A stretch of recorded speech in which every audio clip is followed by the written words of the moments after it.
کانګرو د استرالیا یو له مشهورو حیواناتو څخه دی. دا ښکلي او ټوپوهونکي حیوانات د استرالیا د حیواني نفوس لویه برخه جوړوي. د کانګروګانو په اړه ډیر داسې حیرانوونکي معلومات شته چې ډیری خلک پرې نه پوهیږي. دلته د کانګرو په اړه 15 جالب حقایق در سره شریکوو. د خطر پر مهال اوبو ته ځغلي که کانګرو تعقیب شي ډیر وخت برید کوونکی اوبو ته راکاږي. هلته هڅه کوي چې برید کوونکی ډوب کړي. که دا ممکن نه وي نو د ونې پر وړاندې درېږي او په خپلو پیاوړو پښو لغتې وهي چې حتی انسان هم وژلی شي. کانګروګان ډیر کم میتان ګاز تولیدوي.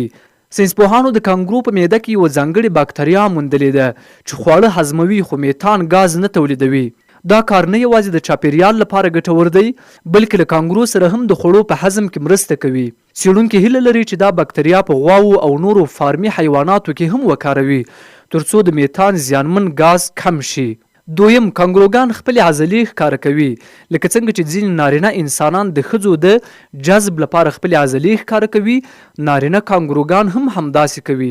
هغوی له سیالانو سره د مقابلې لپاره خپل قوي لاسونه ښکاره کوي او هغه کانګرو چې لوی بازوګان ولري د ښځینه کانګروګانو لخوا ډیر خوښیږي.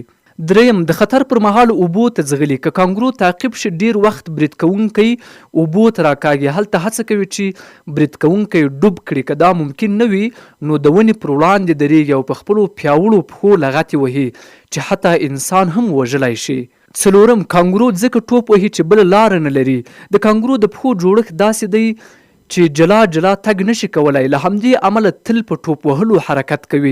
ښه خبره دا ده چې دوی په ساعت کې تر 50 کیلومتره زیات سرعت هم نیولی شي. پنځم، ښځینه کانګرو امیندوارۍ ځنډولی شي.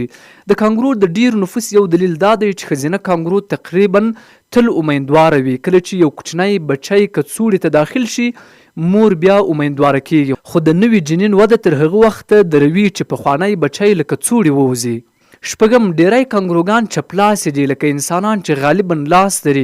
کانګروګان هم لاس لري. ډیری وحشي کانګروګان د خوړلو او ځان پاکولو لپاره خپل چپ لاس کاروي. په استرالیا کې د انسانانو څخه ډیر کانګروګان شته. په استرالیا کې شاوخوا 24 میلیونه انسانان او زیات کانګروګان ژوند کوي. د کانګرو غوښه په استرالیا کې عادي خواړه دي.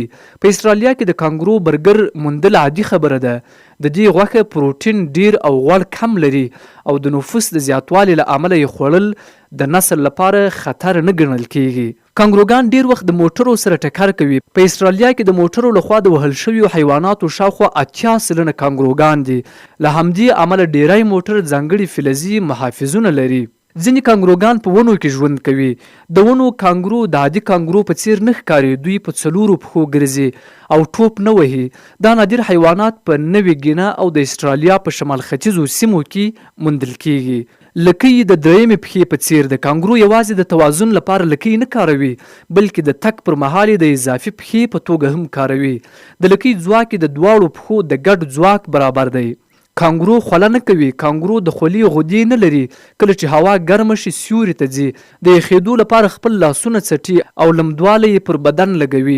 کانګرو شاته نشي تلای. د کانګرو لویه او عضلاتي لکۍ د دې لامل کیږي چې شاته حرکت ونه کړي. له همدې امله د استرالیا په ملي نښان کې کانګرو او ایمو دواړه شامل دي ځکه دواړه شاته نه ځي او د تل پرمختګ سمبول ګڼل کیږي. کانګرو بیلابیل نومونه لري. نارینه کانګرو ته بومر، ښځینه ته فلیر او کوچني بچي ته جوی ویل کیږي. د کانګرو ډلې ته په ټروپ، موب یا کورټ ویل کیږي.